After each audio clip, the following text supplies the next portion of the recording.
Hello, my name is Dr. Suzanne Sugdeo. I am the Undergraduate Program Director for the Department of Ecology and Evolution.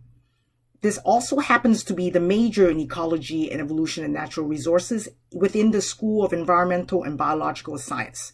I'm going to give you a very brief overview of the program, and then at the end, there's contact information, and please feel free to not only look at our undergraduate web pages, but also contact me if you want a private Zoom meeting and I can answer all of your questions. All the pictures that you see here, if only my laser pointer would work, is all taken from students who are within the program, so they're not dropped and pulled from the web. So we have a greenhouse. We have a lot of individuals who are serious birders. We work in the Pine Barrens and all over the various state parks in New Jersey. Here is a bear being tagged in the wildlife ecology and conservation course. We do lots of sampling in the Jersey Shore, tagging of various birds, and also we have a course that is Winterfield Ecology, and we have a top pollination expert in our department. Like all majors in the School of Environmental Biological Science, you have to take a certain number of SEBS core curriculum like arts, history, economics, business to give you a well-rounded education. Our major is credit intensive, meaning you do not need to do a minor in order to fulfill the 120 credits for graduation.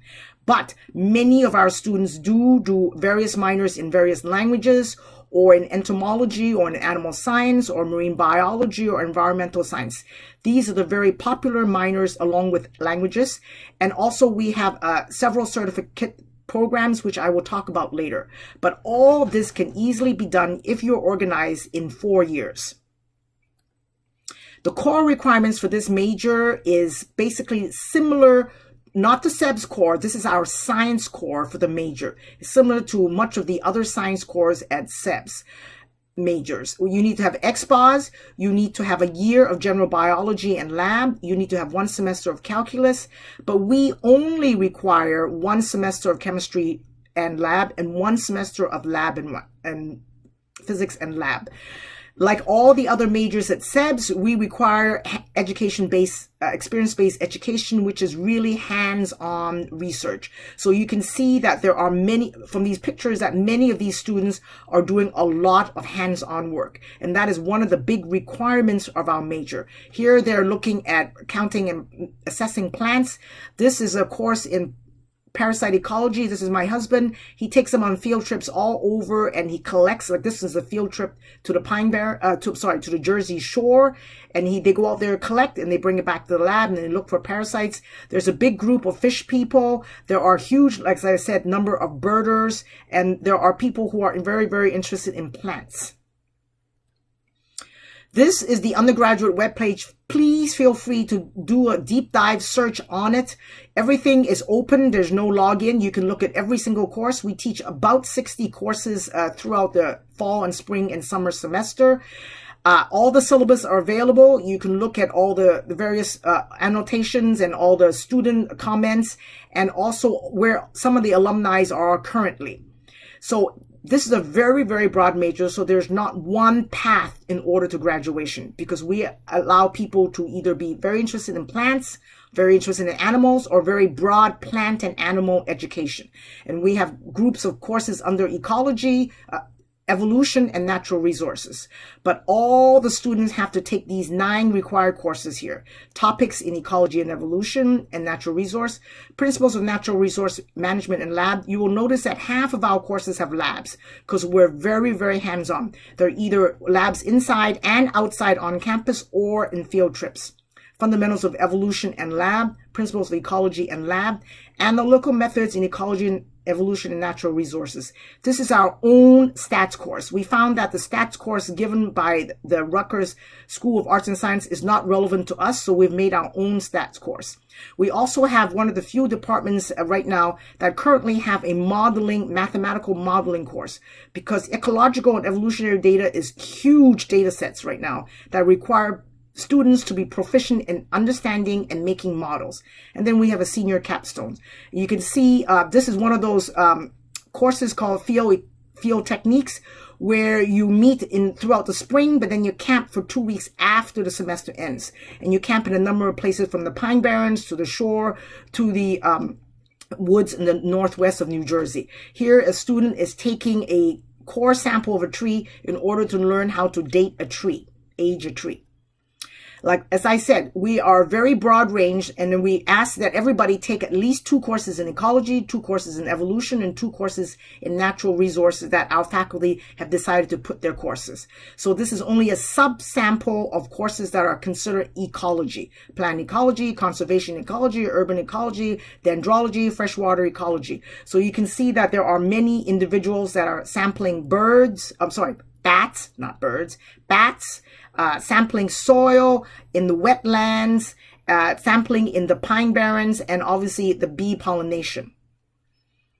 The second category and grouping is evolution. So in these categories, it's like ornithology. You notice many of these courses have labs: invertebrate zoology, vertebrate zoology, experimental evolution, evolution of animal behavior, plant diversity, and evolution. We have a large number of people who are very interested in herbs, so lizards and snakes.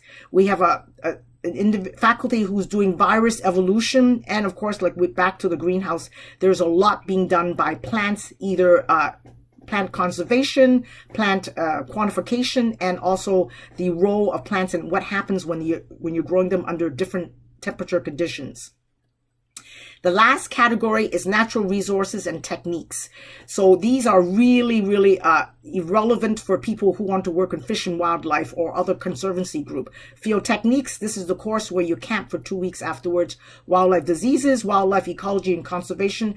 This faculty has a relationship with Fish and Wildlife in New Jersey, and one of their projects in the course is to contact and work with an individual with a specific animal, either bats, bears, fox, hawks, or whatever. Wildlife ecology, urban forestry, and winterfield ecology is the course where, like this one, where they used to have this course run in January when we were on winter break, but because of a lack of snow, now they do it during spring break in March in the Adirondacks where there's enough snow.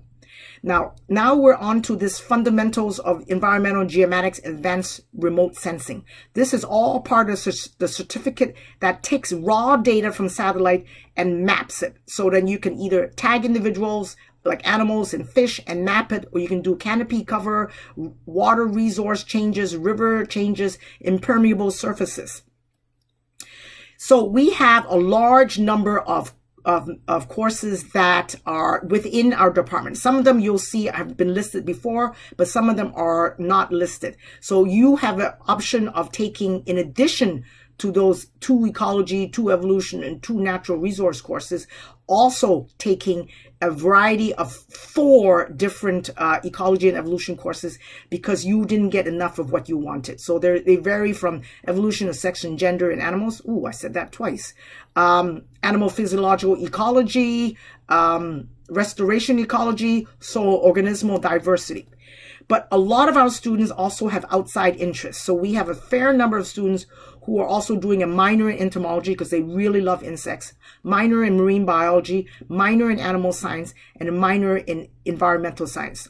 So these other programs have very great interest in their various in their specialty, but they're not looking at it from an ecological and evolutionary point of view, which is what our students like. So we allow them to take, this is what non-216, non-ecology and evolution electives. So we definitely allow students to take them to fulfill the 4 extra electives you have to take. So for the people who are really want to work with zoos and animals, they take animal genetics, they take integrative physiology.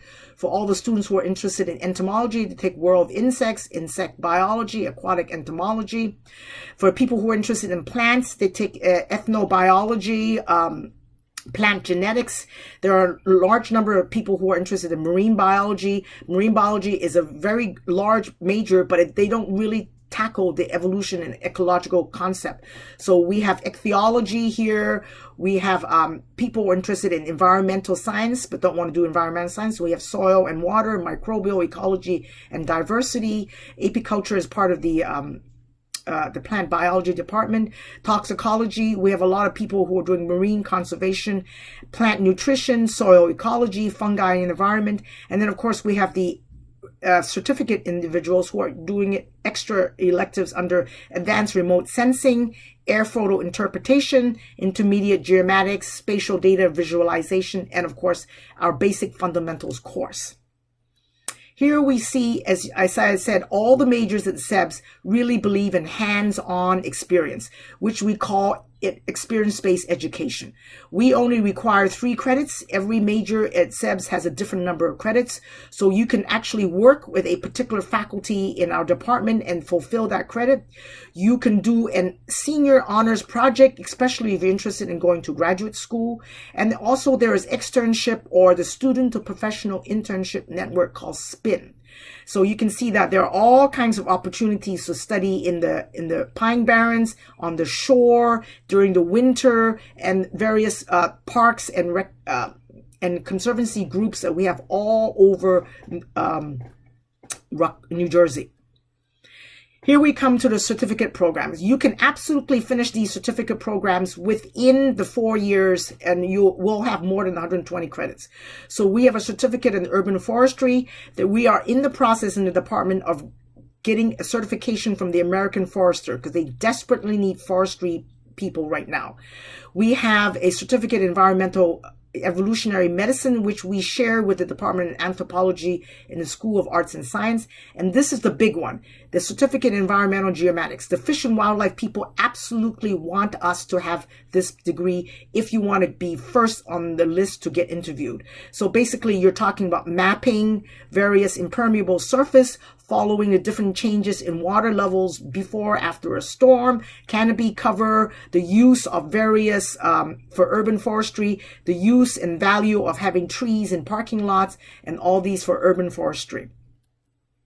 We have a very active chapter called the Wildlife Society Student Chapter.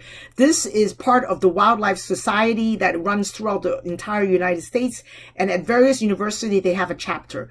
We have had a chapter for many, many years that was then had gone quiet, but then the last 5 or 6 years, we resurrected the chapter, and they have great talks once a month. They have an association with all the fish and wildlife and the various other people. So you have a great opportunity to learn how to tag birds, tag fish, tag turtles, get a chance to get hands-on experience, and maybe even get a summer internship and a future job.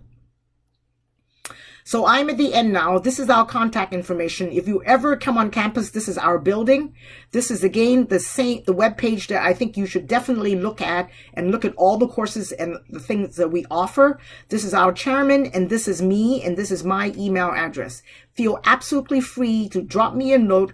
We can certainly go and talk on Zoom, and I can talk more about what you're interested in. If you're interested, we have a whole variety of people we have a herbarium, which is a museum of plant specimens. And at least 5 students are now working in museums based on their knowledge and experience of working at Rutgers. We have people working in fish and wildlife. We have people who are accepted to the Graduate School of Education because they want to teach biology. We have people who go to graduate school, and we have people working all over the United States. Thank you very much. I hope you found this informative.